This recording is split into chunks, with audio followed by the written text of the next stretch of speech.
Hello everyone, मैं doctor प्रगति गुप्ता आज आपको बताऊंगी कैसे आप अपनी डाइट से अपने पैरालिसिस को जल्दी ठीक कर सकते हैं। आपको खाने में किन किन चीज़ों का ध्यान रखना है जो आपकी रिकवरी को स्पीड अप करवाएंगी, तेज़ी से करवाएंगी। जब भी किसी पेशेंट को पैरालिसिस होता है तो दो बेसिक रीज़न से देखा जाता है। या तो उसके ब्रेन के अंदर खून का थक्का आता है जिसे हम इस्चेमिक स्ट्रोक कहते हैं। क्लॉट फॉर्मेशन होने की वजह से ब्रेन की वेसल्स तक ब्लड सप्लाई ठीक से नहीं जा पाती और ब्रेन का कुछ हिस्सा डेड हो जाता है। दूसरी जो कंडीशन होती है वो होती है हेमरेजिक स्ट्रोक। उसके अंदर ब्रेन तक जो भी वेसल्स जा रही हैं, आर्टरीज जा रही हैं, खून लेकर जा रही हैं, उन पर हाई ब्लड प्रेशर की वजह से, बैंग होने की वजह से वो नसें फट जाती हैं, रप्चर हो जाती हैं, जिसके कारण ब्रेन के कुछ हिस्से में खून फैल जाता है और ब्रेन का वो हिस्सा डेड हो जाता है। दोनों ही कंडीशन में रिकवरी जो रहती है पेशेंट की वो फेजेस में होती है, धीरे धीरे होनी शुरू होती है।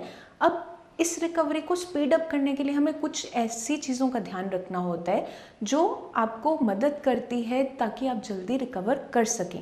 वही सब मैं आपको बताऊंगी इस वीडियो में। जब भी कोई पेशेंट साई संजीवनी में आता है तो सबसे पहले हम उसकी हिस्ट्री लेते हैं, उसका डायग्नोसिस बनाते हैं, उसको पैरालिसिस किस रीज़न से हुआ, या तो ब्रेन के अंदर खून का थक्का आया था या हेमरेज हुआ था। ये सब जानने के बाद हम उसका ट्रीटमेंट प्लान करते हैं।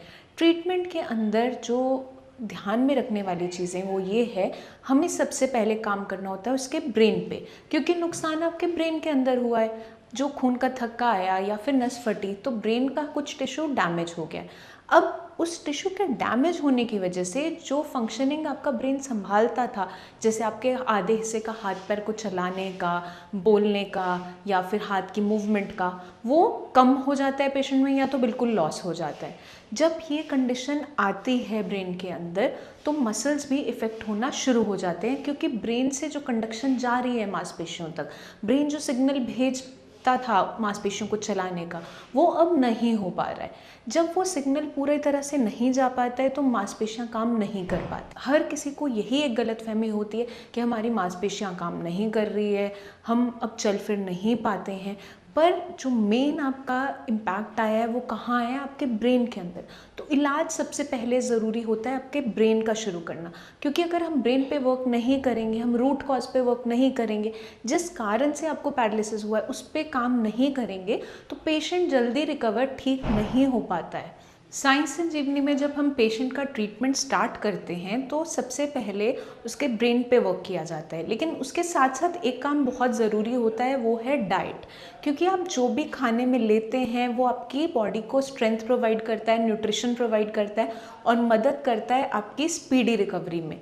तो इसमें सबसे ज़्यादा जो इम्पॉर्टेंट रोल प्ले करता है आपकी डाइट में वो है प्रोटीन।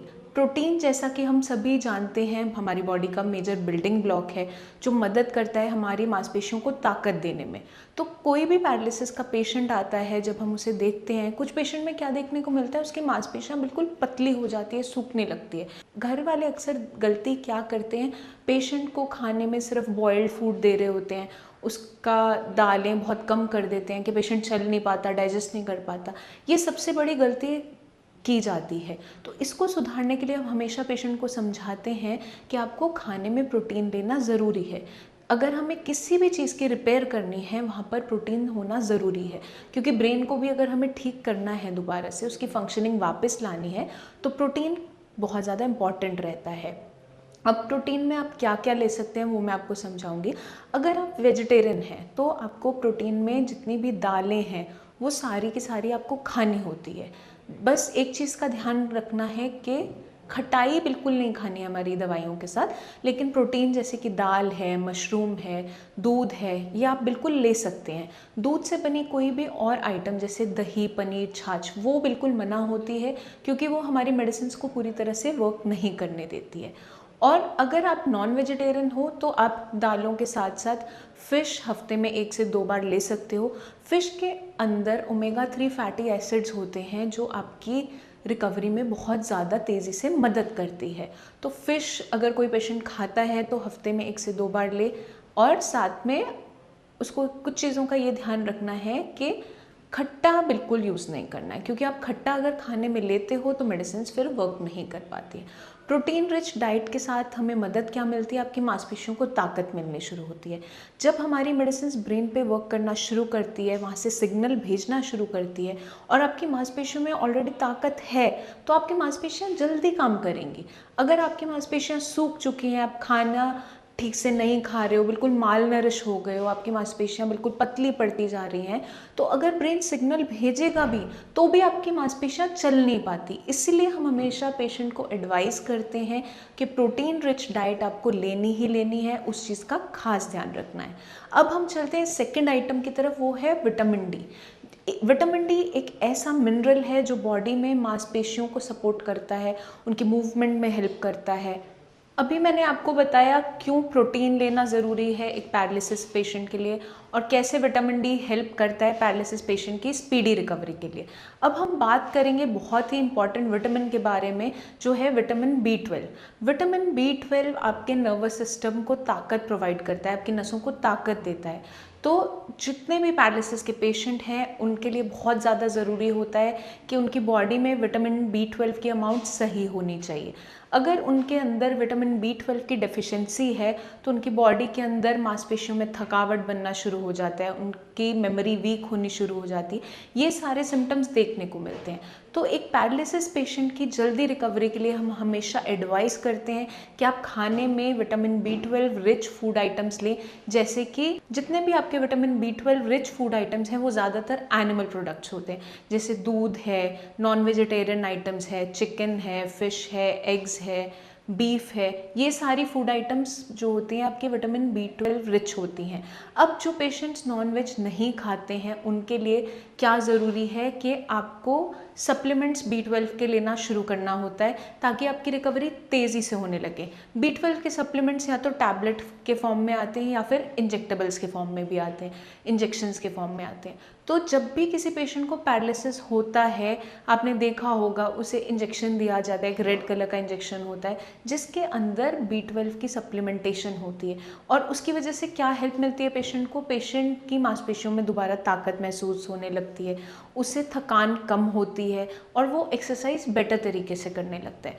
जब भी आपके नर्वस सिस्टम को दोबारा से बूस्ट मिलेगा और हमारी मेडिसिन आप साई संजीवनी की शुरू करते हो, ब्रेन दोबारा जब भी सिग्नल भेजना शुरू करेगा, मांसपेशियाँ आपकी ठीक हैं, आपकी नसें ठीक हैं, तभी तो आप चल पाओगे। तो इसलिए आपको ज़रूरी होता है खाने पीने में इन चीज़ों का ध्यान रखना कि आपको प्रोटीन लेना है, विटामिन डी की सोर्सेज लेनी है, B12 अपना एनरिच रखना है अपनी डाइट में ताकि आपकी रिकवरी जल्दी हो सके। क्योंकि जब भी पेशेंट का हम ट्रीटमेंट शुरू करते हैं तो एक फेज़ में जब उसकी रिकवरी शुरू होती है उसको स्पीड अप करना ज़रूरी हो जाता है, क्योंकि पेशेंट हमारे पास जो आते हैं हो सकता है उसको पैरालिसिस बहुत पहले हुआ था, जैसे कि पेशेंट बताते हैं कि हमें बहुत सालों से पैरालिसिस, 4-5 साल हो गए।